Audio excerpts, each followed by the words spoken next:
আসসালামু আলাইকুম। আশা করি সকলে ভালো আছেন।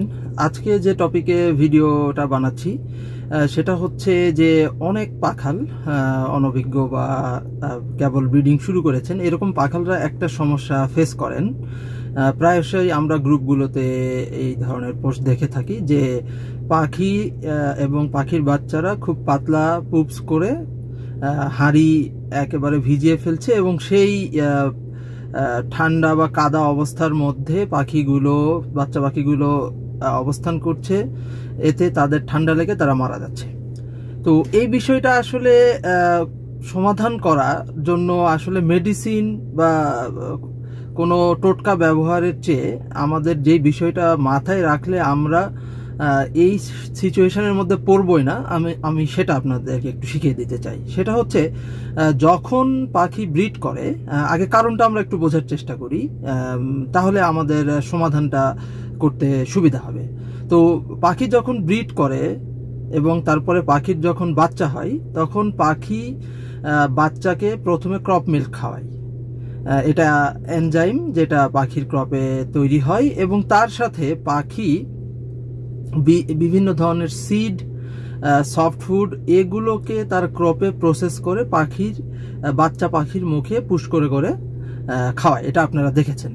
তো পাখি যখন তার বাচ্চাকে ফিড করায় তখন এই খাবারটা তার ক্রপে প্রসেস করার জন্য স্বাভাবিকের চেয়ে তার বেশি পরিমাণ পানি ইনটেক করার প্রয়োজন পড়ে এবং সে আসলে অনেক সময় অনেক বাবা মা পাখি এই ওয়াটার ইনটেকের পরিমাণটা বুঝতে পারে না, যার ফলে তারা প্রয়োজনের তুলনায় অনেক বেশি পানি পান করে ফেলে এবং সেই পানির সাথে তারা সিডগুলোকে প্রসেস করে পাখিকে খাওয়াতে যেয়ে প্রয়োজনের চেয়ে বেশি তরল করে সেই খাবারটা বাচ্চা পাখিকে খাওয়ায়, যার ফলে বাবা মা পাখি পুপসও পাতলা হয় এবং বাচ্চা পাখি যে পুপসগুলো করে সেগুলো পানি পানি হয় এবং সেটাই হচ্ছে আপনার হাঁড়িতে বাচ্চারা যখন পুপস করে সেই হাঁড়ি আস্তে আস্তে ভিজে যায় এবং সেখান থেকে বাচ্চাদের ঠান্ডা লাগে।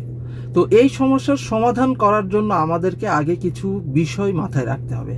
সর্বপ্রথম বিষয় হচ্ছে যে আমরা ভাবি পাখি যখন বাচ্চা ফিড করায় তখন 24 ঘন্টায় খাঁচাতে পানি রাখতে হবে। এটা আমাদের একটি ভুল ধারণা। আমাদের পাখিরা যখন বাচ্চা ফিড করায় তখনও রাতের বেলা আমাদের খাঁচায় পানি রাখার কোনো প্রয়োজন নাই। এখানে অনেক অভিজ্ঞ পাখাল আমার সাথে দ্বিমত পোষণ করতে পারে এবং অনেকেই আমার সাথে একমত হবে। তাহলে আমাদের উপায়টা কি? আমরা যদি রাতে খাবার পানি সরিয়ে ফেলি তাহলে পাখির যদি বাচ্চাকে ফিড করানোর প্রয়োজন হয় তখন কি হবে?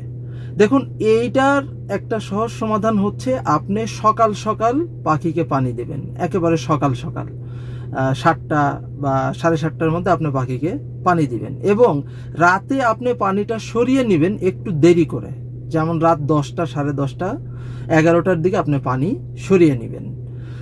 এইটা আপনাকে মেনটেন করতে হবে সারা বছর। পাখি ব্রিডে থাকুক, ব্রিডে না থাকুক, বাচ্চা খাওয়াক, আপনি রাতের বেলায় খাঁচায় পানি রাখবেন না।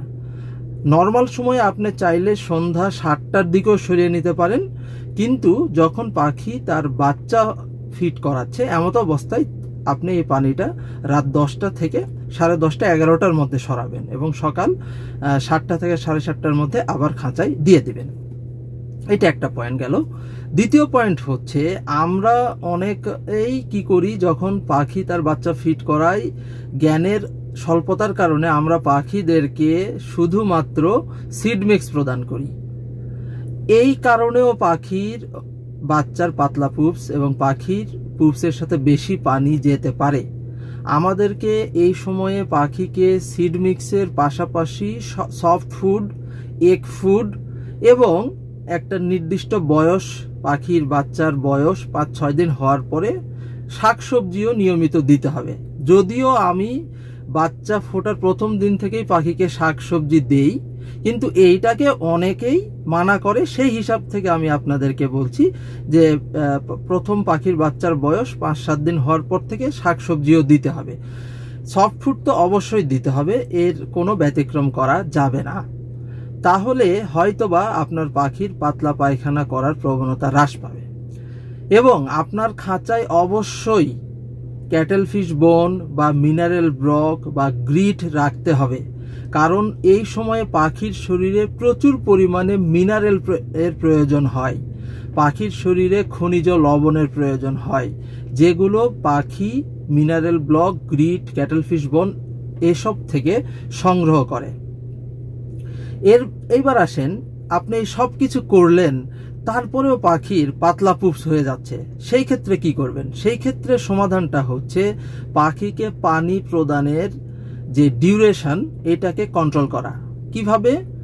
আপনার পাখিকে আপনি সকাল 7টায় পানি দিবেন, 2 ঘন্টা খাঁচায় পানি রেখে আবার 3 ঘন্টার জন্য পানি সরিয়ে নেবেন।